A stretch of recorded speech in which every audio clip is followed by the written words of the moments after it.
Welcome to Put a Word on It, a podcast presented by Men of Valor. In each episode, we're going to talk with a different man, but each one with a unique journey from brokenness to freedom. I'm your host, Rudy Kalis. I spent over 40 years as a TV sportscaster, then retired and joined the Men of Valor program as a volunteer, so join the conversation. Reconciling men to God, their families, and society.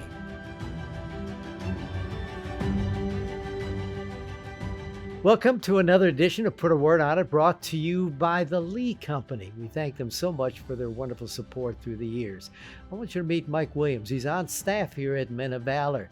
Interesting man with a very difficult and yet unique job. His whole position is to find jobs for the guys that have gotten out. And we get a lot of conversation in prison. Guys will say, well, what kind of work can I do? What can I do? Well, it's his job to meet the men, get to know them, and then find them the right place so that they can be fulfilled when they get out. Here's Mike. You've really got, to me, one of the most interesting jobs in here to try to find jobs for these fellas. Tell me how you do that. Well, prayerfully. Yeah. One of the first things that I attempt to do is to talk to the men and just ask them, hey, what are your skill sets? What is it that you like to do? What is it that you can believe God for? Because I let them know, I said, I don't get you jobs. What I do is I put opportunities in front of you.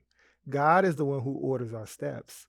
And so he puts us in places that he would want us to be in order for him to be able to be glorified through our lives. What's the first question they say, though? How much am I getting? Exactly. There's no doubt. That's the first question the majority of the guys ask is, how much does it pay? All right. How much do you keep track?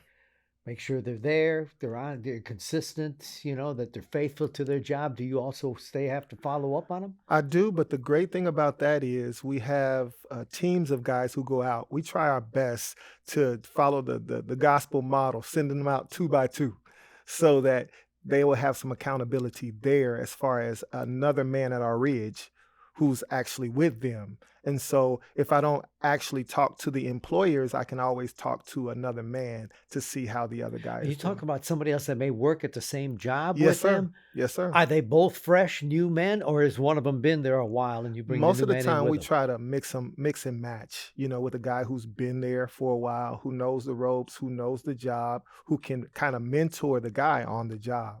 To just make sure that he knows the Men of Valor way, because what we say is when you go out, you don't just represent Men of Valor, you represent God first, you represent your family, and then you represent Men of Valor. How many, is it hard to find new employers? Is that part of your job as well? It is, but thankfully, because the name of Men of Valor is so respected in the community, people have started calling us, because they've heard through word of mouth that the guys that have been at these job sites with these job partners are actually some of the best guys that they actually have on their staff. How about guys who they'll work a job for a little while, man, I don't like it, find me another job. How do you balance saying to them, come on now, you're going to have to stick it out a little bit, or else, okay, let me find something else? How do you balance? Well, we usually generally ask them to stay 3 months. Then after they've stayed 3 months, it gives them an opportunity to see whether or not things have changed. And it gives us an opportunity to place all of the other men that we need to place, and then to see if there's anything else available, and to investigate to see whether or not there's actually really something that's going on that could be detrimental to them. Because I know, like in some cases, we've talked about people's sobriety, and if they're around certain other our cultures, I'll say it that way, it can jeopardize that. And so we do our best to make sure that we put them in the safest situations that we possibly can. You knew you were getting into this, I guess, when you were hired. Yes. Did it intrigue you, or did you, I'm not sure. How did you? Well, actually, I feel like it was an answer to prayer for me, because I believe that God had been calling me for a while to plant a church. And at the same time, it wasn't a conventional church. What he said was, I want you to start with men. If you know anything about Tony Evans, Oh, yeah. Dr. Tony Evans, he said, yeah. the world has gone wrong because the community's gone wrong, and the community's gone wrong because the church has gone wrong, and the church has gone wrong because the family's gone gone wrong, and the family's gone wrong because the man has gone wrong. So if you Ooh. want to change that, you have to start with the men. And so I believe that God was telling me to do that, but I just didn't know how to start. And then I became involved in Men of Valor, and it started making sense, because if you believe that you've heard from God, you have to test that word out. And so God gave me Men of Valor in order to test that word and prove it. See, I like that. Rather than just, all right, here I sit, Lord, you bring it to me. You got to keep moving. You Yes, keep sir. moving, and then he'll direct you where to go. Yes, sir. What's interesting is you grew up in Dayton, Ohio, and your Yes. father was involved in prison ministry. You Yes. saw it from Yes. little on. I did. You have to look back and say, that's a seed right there. It was. He would be in a basement, and he would be practicing, not Practicing what? He was a singer. Oh. He was a singer, and so he would have his cassette tapes. He'd put on some Lionel Harris or something like that, and he would sing, and he Was would he just that deep? he was well. He started out being a first tenor, but if you sing long enough, it goes down. Okay. But just watching him, his dedication to his craft and making sure that he was prepared to give those men the best that he possibly had, it's one of those things that marked my life. Music a part of your life then too? It has been ever since I was little. Because of that. Because of that. Okay. Yes. But you also went through some struggles, you said. I always have. Yes. I mean, it probably represents like everybody else. How did you get through that? Can we touch on that a Of little course. bit? Of Yeah, course. tell me. Yes. Well, as far back as I can remember, I dealt with fear. Fear. Why? I don't know. I think that part of it had to do with having an authoritarian dad. My dad was ex-military, ex-cop. Oh. He didn't play, and some of it was just, I think, just the nature of man. And so I was afraid of the dark. I was afraid of dogs. I was afraid of just being outed because aside from fear, I dealt with lust.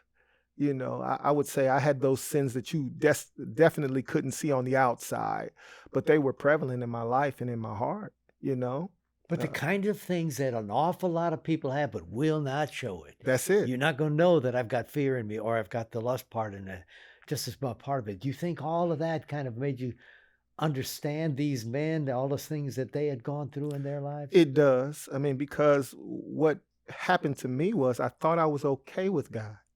I grew up Catholic in a Catholic setting, and because I would compare myself to my siblings, I thought my relationship with God was okay. Mm-hmm. And then God started calling my parents separately to himself, and we started going to a different church. It was like an interdenominational church where I heard the gospel preached for the first time and said to myself, if this is the truth, I'm in trouble. Instead of the formality of Yes, religion, sir. you got the reality of, Yes, sir. of religion. Yes, sir. What did it do to you? Well, it sent me to the altar because at that time I didn't even like myself.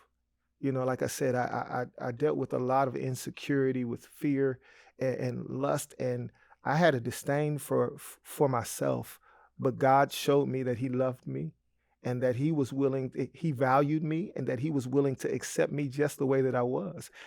Did you have to have conversation with someone and get real with them? Or did you just do it internally? I think originally I did it internally, but then I started to see God change my life. And what it did was it made me want to be transparent with those who I came around, because I realized that even though I was a good rule keeper, I couldn't keep all the rules. Yeah. And even though I wasn't my siblings, God had a standard that I couldn't keep either. And so it ran me toward God, and it ran me toward the people of God. But when you tell someone or bring it open, man, it frees you up. It doesn't does. it? All of a sudden you can cut loose. You're not running through the sand dragging a weight behind you, are you? That's it. No, sir. I mean, and the thing that I find with these men is the more transparent you're willing to be with them, the more you earn the right to be heard. Yeah. I always tell people you can't con a con. No, you can't. I mean, they because they made their whole deal playing people That's and it. reading you and all That's that. it. So doesn't that make you want to live up to what you're telling them to live up to? Ever since I was young and came to the faith, I was put in leadership positions, and that was one of the things. I never wanted to be that guy who told another guy to do something that I wasn't willing to do myself. because Jesus never asked his people to do anything that he wasn't willing to do himself first. So now you're a better man because of it, aren't you? Yes, sir. Probably a better husband, I even though am. you tried to be good, and a better father because you just, I gotta be pure. I gotta Well, be. you can't be around men of God and not be sharpened. Ooh, I love that. Yes. All right, the program has put a word on it. Yes. Got a word for me? It's fulfilled. One of my favorite scriptures is Proverbs 13:12. Hope deferred makes the heart sick. And that's where I found myself for a long time. But the second part of that verse says, a desire fulfilled becomes the tree of life. And I feel like that God has done that for me in bringing me to Men of Valor. And now your whole spirit says, now let me help these other men. Yes, sir. In their lives, in their direction, and you feel fulfilled. Yes, sir. Ooh, that's good. Keep it up. You got a beautiful smile. I know you're helping these men so much. Thank you. God bless you. Let me put a word on it. I love the word fulfilled. And while he was saying that, I'm thinking to myself, my favorite verse in the Bible is Ephesians 2:10. It says, for we are God's workmanship, created in Christ Jesus for good deeds that he's prepared ahead of time for us to walk in. And that's what he did. And he was fulfilled by the position that God gave him. I think he's going to do a great job with these men. Thanks for joining us. Join us again next time as we put a word on it.